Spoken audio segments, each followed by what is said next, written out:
Hello everyone, welcome to the last Harp Tuesday episode of 2023.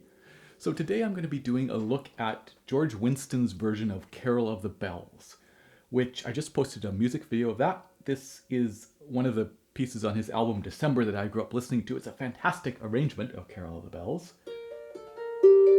And it works, I think, really nicely on the harp. And what I wanted to do today was to show how you can play it on lever harp as well as on pedal harp. And you will need a 36-string lever harp. You want this high B. Ideally, you'd have the high D, so if you have a 40-string harp, you might have this high D and E.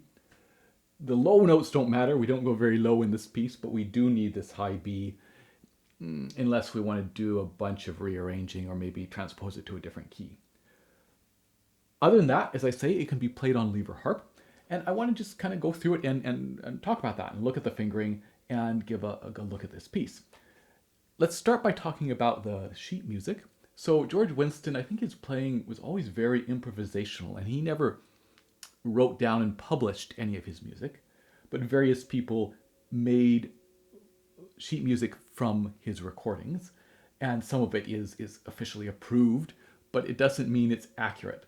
So I'll link down below to some various places where you can buy the sheet music for this. Some of them might be affiliate links, so I get a small percentage if you buy it through that link. And regardless of where you get it, I haven't found one. They all seem to have a few errors. So yeah, I'll point them out as we go through the music here, comparing what I hear on the recording to what we see on the sheet music. So just to be aware of that. So we start with this lovely little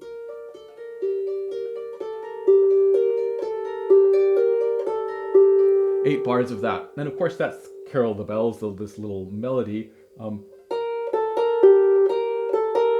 Just adding a couple extra Ds.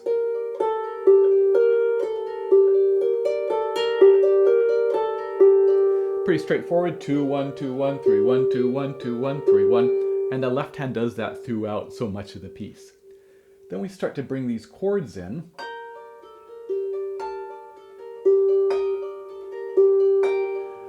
When you're in this higher register, it's worth being aware of the thumb, making sure we do hear the thumb on this shorter string as being the most important note. It's not that we want to really accent it, but we don't want to hear.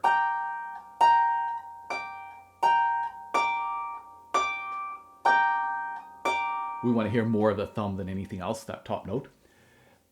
And so here's an example where here in bar 52, the chord says G minor, but the actual notes we're playing look like part of a B chord. So I'm playing the written notes in that case. I think that does match the recording. And then here we get this first spot where you can't quite see because I've crossed it out, but that is a written D. It's a G minor inversion, right? And the problem is, on the harp, we'll have just played that D in the left hand, that exact same D, and we're about to play it again in the left hand. So we can't then connect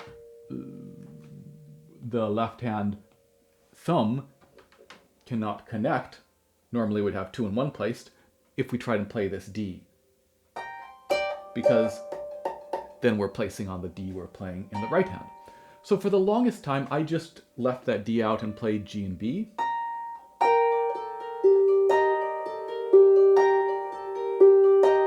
They do sound slightly different, the chords, but of course we're missing the fact that we go from maybe, it says C minor 7, which it could be, or just a E flat chord, G minor. It's kind of nice to hear that progression of that. And so I actually played this as part of my fall program in Europe, and I ended up managing to add that D in, just trying to be really delayed. So I might have the thumb placed a little bit early, but I'm waiting till the last minute to find the second and third finger. And then I have to have the left hand jump from the 2 to the 1 on that D, so just delaying the placement of the thumb.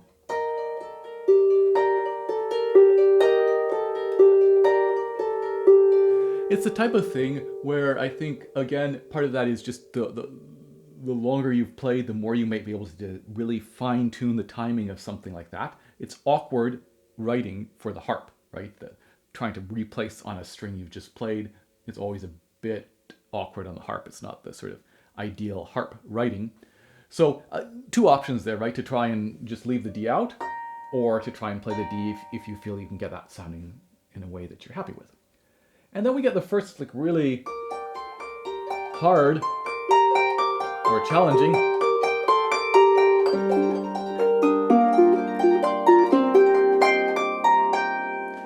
section. And again, this piece is actually, it's quite easy to learn because the patterns are fairly repetitive and they make a lot of sense, but some of it is quite physically hard to play. And certainly this little is a bit challenging. So here's this E natural right here. And of course on the pedal harp we can do that, no problem. It sounds nice. But on lever harp, I didn't see any way that we could do that. So I'm just playing it as an E flat. So that little 4-bar section goes E flat.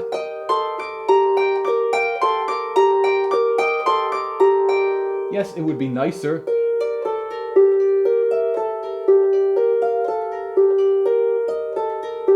to have it as an E natural, but it's okay. It's okay. It sounds okay, I think. In the right hand, I'm suggesting a 4 on this first interval, even though it's only a fifth, to facilitate this, which is a bit of a stretch between 3 and 2. And also I think it feels a bit nice to switch. We have 4 on the G and then we have 3 on the G. So I'm quite happy with that. And it builds up to this point where suddenly we get these 16th notes.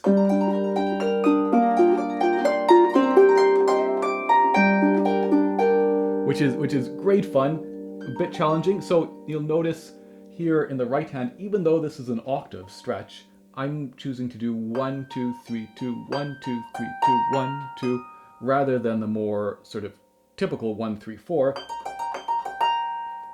And it's a trade-off because of course this is generally a more comfortable span, but I have more speed and control with 2 and 3. So for me, with the size of my hands, I'm happy doing 1, 2, 3. Your mileage may vary on that, but if you can, I think you can achieve better speed with that. And then that means with the next one, and the next one,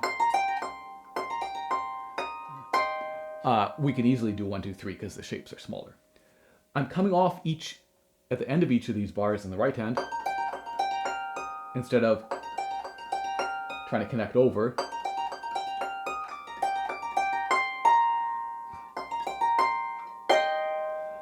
Again, I feel that flows better. It actually leads to greater speed. The left hand is connecting. So I'll connect, and then I'm taking this E in the right hand. It's just a C inversion. Much easier, I think. So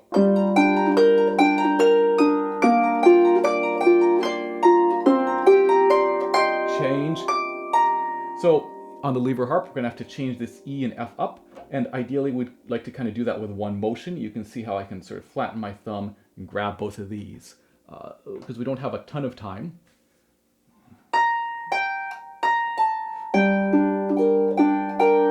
But to do those. And then here in the left hand on lever harp, I'm just going to leave out this entire bar to try and change this E and F. Just felt a little bit unwieldy. Maybe you can figure out a way to do it, but I couldn't. So I'll just go.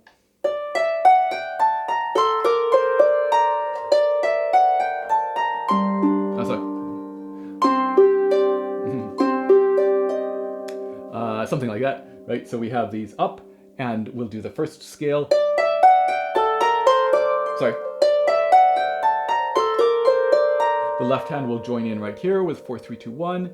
We'll start this scale again, get the left hand up here, so I'll use 2 and 3 to grab both the F and the E. I'll find them as early as I can, right? So we've gone, I'll find them. I can't change them yet because I'm playing them. I'll wait as long as I can, however, to actually change them because they'll be ringing, and I'd like to minimize what we hear in terms of it changing back down. And here I chose to take these 2 notes in the right hand. It felt better. This E again was written without a tie. I've crossed it out, but I mean, it's just a tie, right? We don't play it the second time. based on the recording. So we finish that, and then we get a bit of a relief in terms of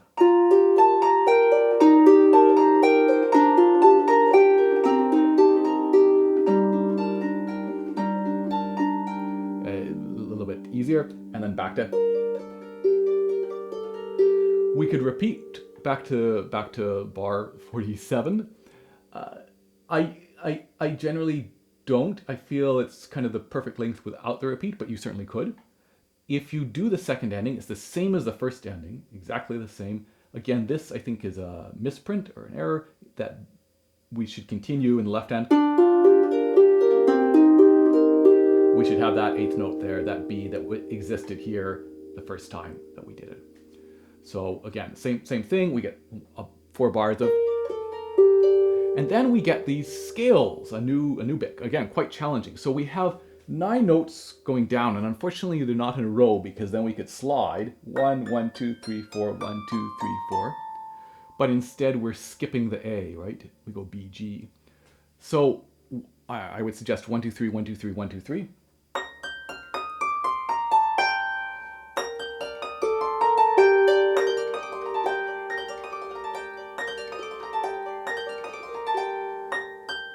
Trying to place 2 and 3 at the same time each time to be as efficient as possible.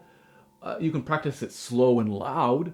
When you actually play it, I would keep it nice and light and to try to have the hand feel as relaxed as possible.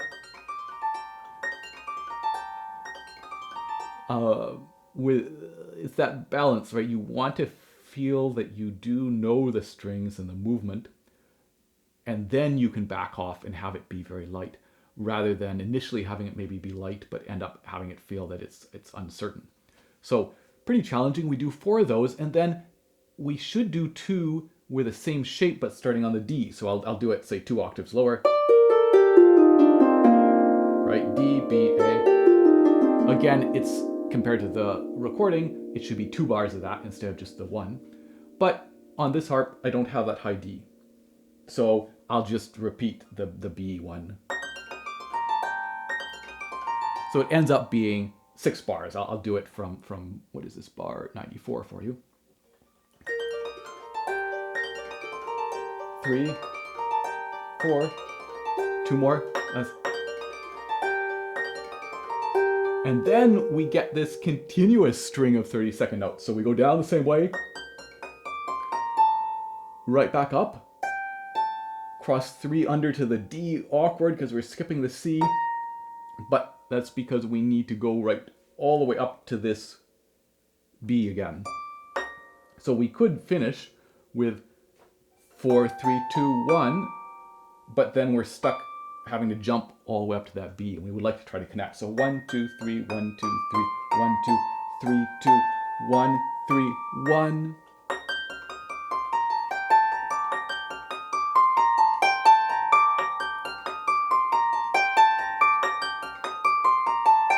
So even more challenging, but again keeping it nice and light and as relaxed as possible. And then we get this lovely little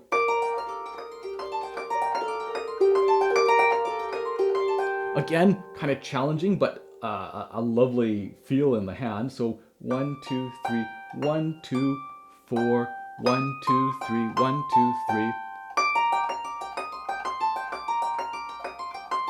Again, I would focus on making sure this lower part of the hand stays nice and relaxed throughout all of that. So we do that 3 times, and then this one, you can see I put some eyeglasses. It is slightly different, and we will actually, so 1, 2, 3, 1, 2, 3, so not 4 this time on this shape. So you can see it starts the same as the rest of them with that G root, but then the middle 2 sort of 1, 2, 3, 1, 2, 3s are different. So just being aware of that. This whole section, by the way, like everything is in 4-bar sections, but starting from the double bar line where we get the scales and then finishing right here at 109, we're 1 bar short of a 4-bar sections. I believe it does match the recording, but if it bothers you that it's not 444 or whatever, you might be able to repeat one of these bars in here. So we finish that. Now we're on to basically the last of the sections here at 113, where we get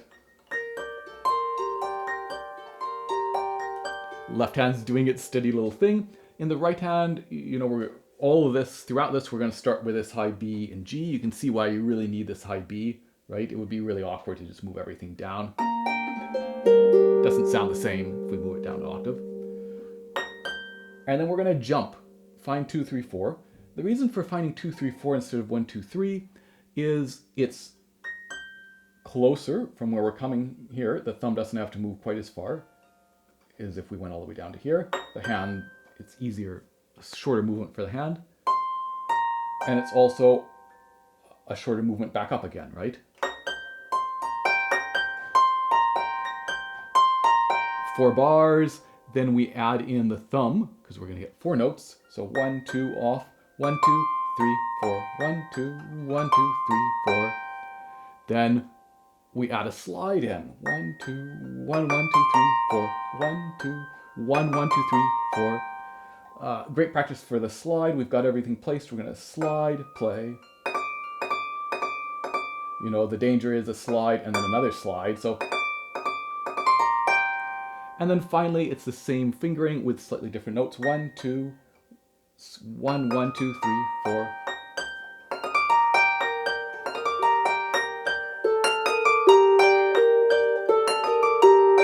Great.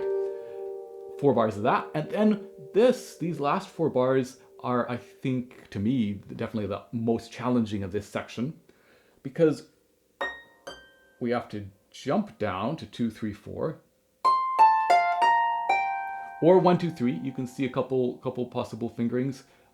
In the end, I like the 2, 3, 4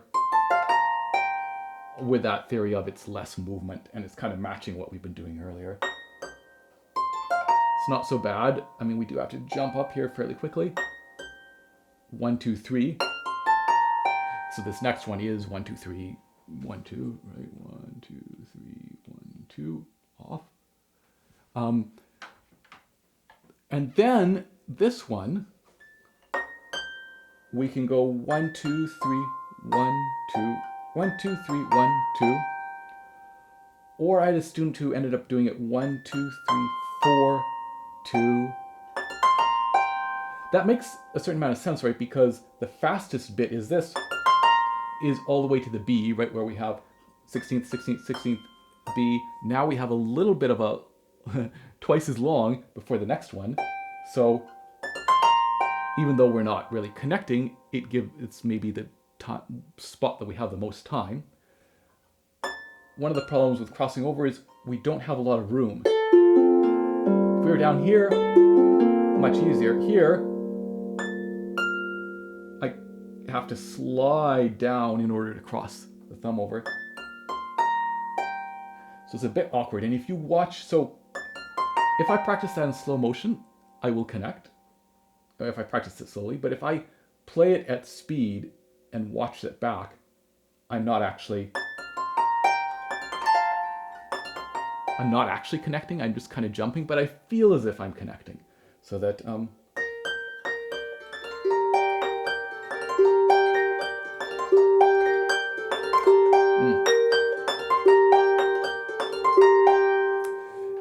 anyway, a bit challenging. But yeah, a couple potential fingerings you might use there. So we do that, and then we're back to 4 bars of this, and we go back to the beginning and do the second. Well, actually, I think the coda comes right before the second ending, first ending, second ending. We go to the coda. Again, I ignored these extra little chords there. Just do the scale the same as before. We leave out the left hand. Do our levers back down again. Oh yeah, this one as well. This E should be tied. It doesn't get played. The second E. Do this little ending. You might want to slow down a little bit earlier. It goes by pretty quickly, and then suddenly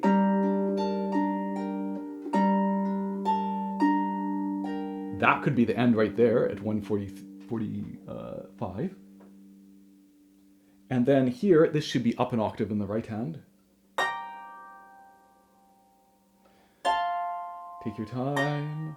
Like I think you quite free on that bar. That could be the end right there. Or instead, we do this little ending chord, and you'll notice, right, we're rolling down with the right hand and up with the left hand. I'm starting them both at the same time. I'm probably in the end doing a 2 against 3, right? Together, right, left, right, together. So they start together and they end together. But I'm not really focused on that. I'm just focused on starting them together. And they end up ending together as well. Yeah, so a fun little ending. So again, it's such a mesmerizing piece to play.